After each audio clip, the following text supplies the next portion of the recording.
ملګرو ټمپیرس وای ک تاسو خپل سهار وګټو نو تاسو خپل باقی ټول ورځ وګټله خو ک تاسو د خپل سهار شروعات په غلط طریقې سره کوئ نو تاسو هر یو پوره ورځ او فلانګ ټرم کې تاسو پوره لایف دواړه تبا کېدئ شي ولی چې تاسو د هر سهار په شروع کې سکوئ دا غینه دا ډیسایډ کیږي چې تاسو پوره ورځ به څنګه تیریږي ملګرو داسې سکامل وړې ښکارېدو والا خو غټي غلطیانې په موږ کې زیات تر خلک روزانه سهار کوي او هغه بیډ مارنینګ هیبټس موږ تاسو سره شیر کولو والا یو کم چې تاسو لا پرېښودل پکار دي په کم کې چې اولنې بیډ هیبټ دا دی نمبر 1 سنوزینګ د الارم سار چې تاسو کله د الارم आवाज واورئ او سترګې کولاوي شي او بیا تاسو سنوز بٹن دباو کوئ او واپس وده شئ نو تاسو د ورځې چې کوم اولنې کار و نو هغه پروکراستینیټ شو د کم نه چې د ورځې په شروعات کې تاسو په مایند کې موټیویشن کمیږي او د سنوز بٹن دباولو وروسته کله چې تاسو واپس وده شئ نو تاسو سلیپ سایکل سفر کیږي د میډیکل ډاکټر روبرټ روزنبرګ دا وینا ده چې د سنوز بٹن دباولو وروسته چې کله تاسو په دوباره وده شئ نو تاسو له نور هم زیات خوب درشي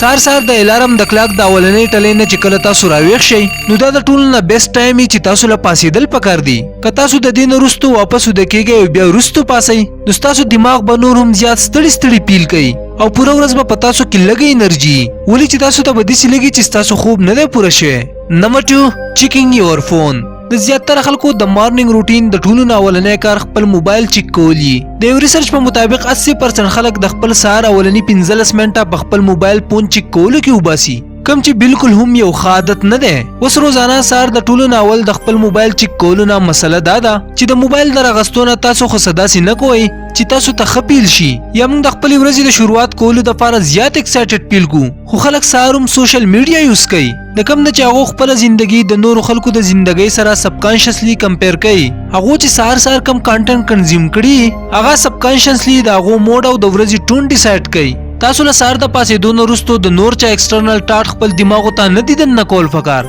بلکې د ورځې شروعات د خپل ټاټ سره کول پکار دي د دې لپاره تاسو سهار د 2 غنټو پورې بالکل هم خپل موبایل فون مه یوز کوئ یا تاسو د شپې د کېدو نه مخکې د خپل ځان نه لرې ږدئ نمبر 3 ناٹ میکینګ بیډ سهار چې تاسو پاسئ نو کم کار چې تاسو لاول کول پکار دي هغه د ټولو نه اول خپل بیډ سیټ کوئ ملګرو په ژوندۍ کې د کامیابیدو لپاره یو ډیسپلین ژوندۍ تیرول ډیره زیاته ضروری ده او سهار چې تاسو کم کار کوئ هغه تاسو د پوره ورځې لپاره موټیویټ کوي که تاسو په سهار کې ټایرډ او لیزی فیل کوئ نو تاسو باقی ورځ به هم داسې تیریږي او که تاسو سهار پاسئ او د ټولو نه اول خپل بیډ سیټ کوئ نو دا یو وړوکی غونته هیبټ تاسو یو ویل ډیسپلین پرسن جوړئ اوس د بیډ سیټ کولو نه خو بس تاسو ژوندۍ تباه نشي خو د دې کولو سره تاسو ژوندۍ بیټر کېدی ضرور شي ولې چې دا سیم هیبټ په ارمي کې روزانه کیږي نمبر 4 not drinking water first ملګرو د یو نارمل انسان جسم ته روزانه د 3 یا 4 لیټر اوبو ضرورت دي خو په دې کې خیال دا کول پکار دی چې د 3 لیټر اوبو تاسو له لګي سکل پکار دي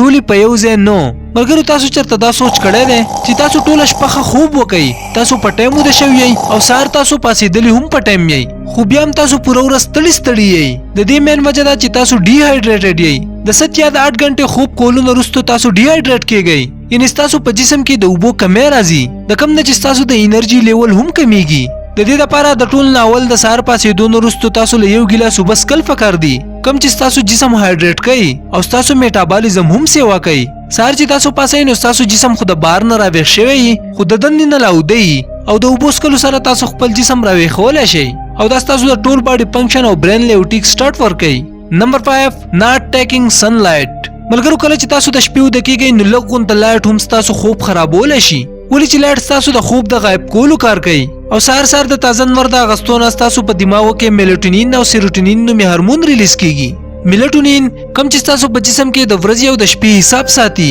او تاسو سلیپ شیډول هم مینټین ساتي سیروټونین تاسو د انرژي لیول بوست کوي او تاسو زیات کام پازیټیو او پروډکټیو جوړئ هر سهار صرف 15 یا 10 منټه نور ته مخامخ کېدل تاسو پوره جسم راويخي او تاسو ته د وایټامین ډي بوست ملاويږي او تاسو موډ هم ریګولیټ کیږي نمبر 6 کزلینګ شوګر وین یو ویک اپ ملګرو د سهاري چای یا کافي سکل زمونږ د ټولو عادت ته د دینه په غیر د زیاتو خلکو نه سهار کیږي سهار د چسکلو نستاسو په انرژي کې یو بوست راځي او تاسو خوب غایب کیږي خدای انرژي چې څومره زر راځي نو دومره زر خرج کیږي هم ولې چې د شوګر نه ملاو شوی انرژي ارزي د کم د چرستو بیا تاسو ته د کافي یا د چینو والا چې بیا ضرورت کیږي او سټډیز دا ویلي دي چې زیات شوګر خپل جسم ته د غورځولو نه یو ټایم داسې راشي چې تاسو خپه ښکاريږئ او زیات شوګر تاسو میموري او فوکس هم کمزوري کوي خو ټول شوګر خراب نه وي سار پچی کې یا په کافي کې د وایټ شوګر د یوز کولو نه بهتره دا ده چې تاسو هر سار فروټس خورئ، سهل دی خورئ، په کم کې چې نیچرلی شوګر وي